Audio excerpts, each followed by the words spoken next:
Hello bachcho, let's see this question. The question says, which combination of orbitals will form pi bond if internuclear axis is x-axis? Option A, px plus px, B, dxy plus dxy, C, dx square minus y square plus dx square minus y square, and D is dyz plus dyz.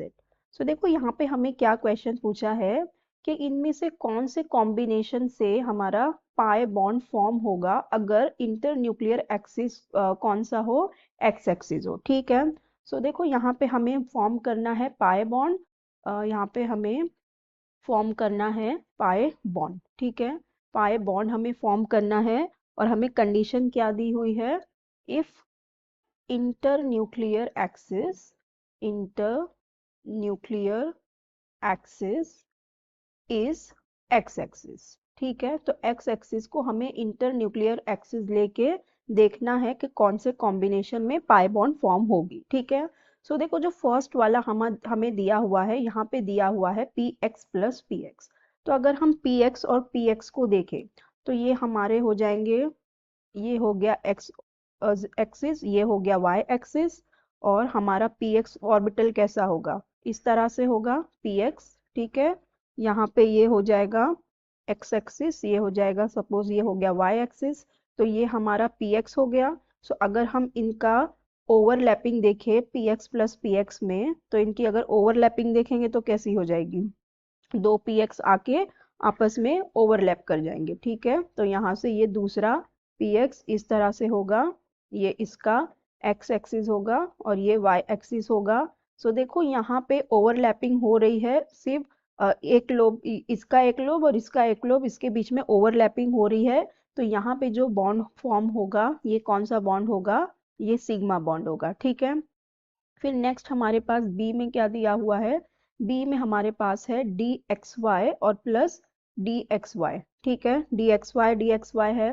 So D X Y orbital कैसा होगा, हमारा internuclear axis x हो जाएगा, ये हो गया x, ये हो गया हमारा कैसा हो जाएगा, इस तरह से रहेगा हमारा डी एक्स वाई ऑर्बिटल। ठीक है, फिर दूसरा भी सेम ऐसे ही डी एक्स वाई आएगा,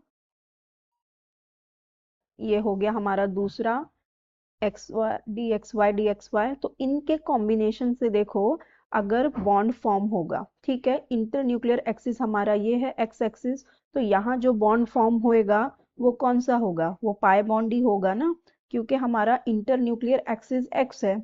ठीक है, सो यहाँ पे जब ओवरलैपिंग होगी तो यहाँ पे पाई बॉन्ड बन जाएगा। फिर हमारे पास नेक्स्ट दिया हुआ है, नेक्स्ट सी में हमारे पास है D X square minus Y square and plus D X square minus Y square. So यहाँ पे क्या होगा, D X square minus Y square कैसे होंगे, इसके लोब्स कहाँ होंगे, will be along the axis हो जाएंगे।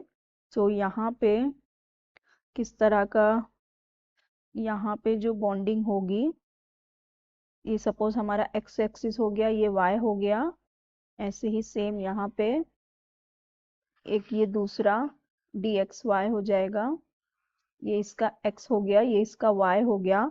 तो यहाँ पे जब ओवरलैपिंग होगी तो यहाँ पे भी सिग्मा बॉन्ड ही बनेगा, पाई नहीं बनेगा। और जो हमारा लास्ट वाला है डी वाई जेड, तो यहाँ पे देखो यहाँ पे तीन एक्सिस इन्वॉल्व हो गए, वाई जेड और एक्स एक्सिस, और जब तीन एक्सिस इन्वॉल्व हो जाते हैं सो जो हमारा बॉन्ड बनता है वो कौन सा हो जाता है, वो हो जाता है हमारा डेल्टा बॉन्ड बन जाता है। ठीक है, तो इस केस में क्या बनेगा, हमारा डेल्टा बॉन्ड बन जाएगा। ठीक है, अगर ये हमारा यहाँ पे हमने जेड एक्सिस ले लिया, सो ये किस तरह से होंगे, ये यहाँ पे और यहाँ ऐसे इस तरह से ये होगा। ठीक है, ये हो जाएगा x, ये होगा y, ये होगा z, और ऐसे ही दूसरा भी यहाँ पे होगा, दूसरा भी इसी तरह से होगा, यहाँ पे भी ये x y और z। तो यहाँ पे तीन एक्सिस इन्वॉल्व हो जाएंगे और यहाँ पे जो बॉन्डिंग बनेगी वो कौन सी हो जाएगी, यहाँ पे डेल्टा बॉन्ड बन जाएगा। ठीक है, सो हमें बताना था कि पाई बॉन्ड कैसे बनेगा। सो पाई बॉन्ड किस कॉम्बिनेशन में बनेगा, D X Y plus D X Y वाले कॉम्बिनेशन में। तो हमारा करेक्ट ऑप्शन क्या हो जाएगा? Option B. So I hope you understood it well. Best of luck. Thank you.